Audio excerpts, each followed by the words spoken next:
ألف لام ميم. ذلك الكتاب لا ريب فيه هدى للمتقين الذين يؤمنون بالغيب ويقيمون الصلاة ومما رزقناهم ينفقون والذين يؤمنون بما أنزل إليك وما أنزل من قبلك وبالآخرة هم يوقنون أولئك على هدى من ربهم وأولئك هم المفلحون إن الذين كفروا سواء عليهم أأنذرتهم أم لم تنذرهم لا يؤمنون ختم الله على قلوبهم وعلى سمعهم وعلى أبصارهم غشاوة ولهم عذاب عظيم ومن الناس من يقول آمنا بالله وباليوم الآخر وما هم بمؤمنين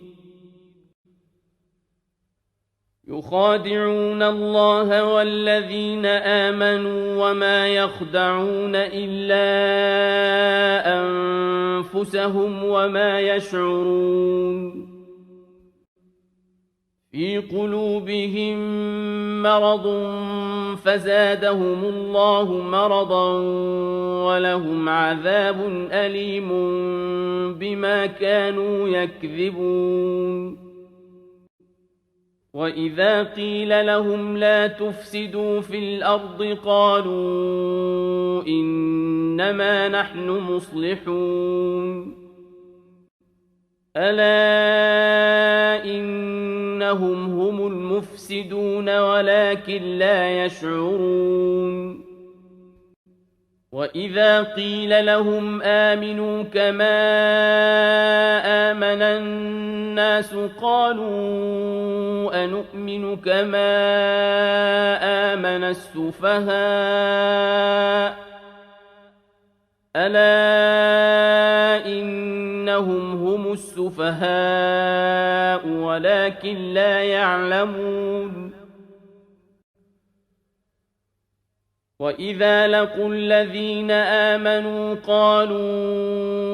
آمنا وإذا خلوا إلى شياطينهم قالوا إنا معكم إنما نحن مستهزئون الله يستهزئ بهم ويمدهم في طغيانهم يعمهون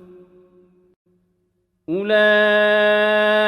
الذين اشتروا الضلالة بالهدى فما ربحت تجارتهم وما كانوا مهتدين مثلهم كمثل الذي استوقد نارا فلما أضاءت ما حوله ذهب الله بنورهم وتركهم في ظلمات لا يبصرون صم بكم عمي فهم لا يرجعون أو كصيب من السماء فيه ظلمات ورعد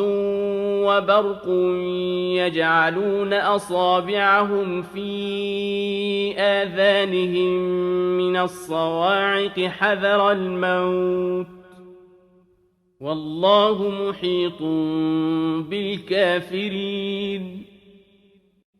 يكاد البرق يخطف أبصارهم كلما أضاء لهم مشوا فيه وإذا أظلم عليهم قاموا ولو شاء الله لذهب بسمعهم وأبصارهم إن الله على كل شيء قدير يا أيها الناس اعبدوا ربكم الذي خلقكم والذين من قبلكم لعلكم تتقون الذي جعل لكم الأرض فراشا والسماء بناء وأنزل من السماء ماء فأخرج به من الثمرات رزقا لكم فلا تجعلوا لله أندادا وأنتم تعلمون وإن كنتم في ريب مما نزلنا على عبدنا فأتوا بسورة من مثله وادعوا شهداءكم من دون الله إن كنتم صادقين فإن لم تفعلوا ولن تفعلوا فاتقوا النار التي وقودها الناس والحجارة أعدت للكافرين وبشر الذين آمنوا وعملوا الصالحات أن لهم جنات تجري من تحتها الأنهار كلما رزقوا منها من ثمرة رزقا قالوا هذا الذي رزقنا من قبل وأتوا به متشابها ولهم فيها أزواج مطهرة وهم فيها خالدون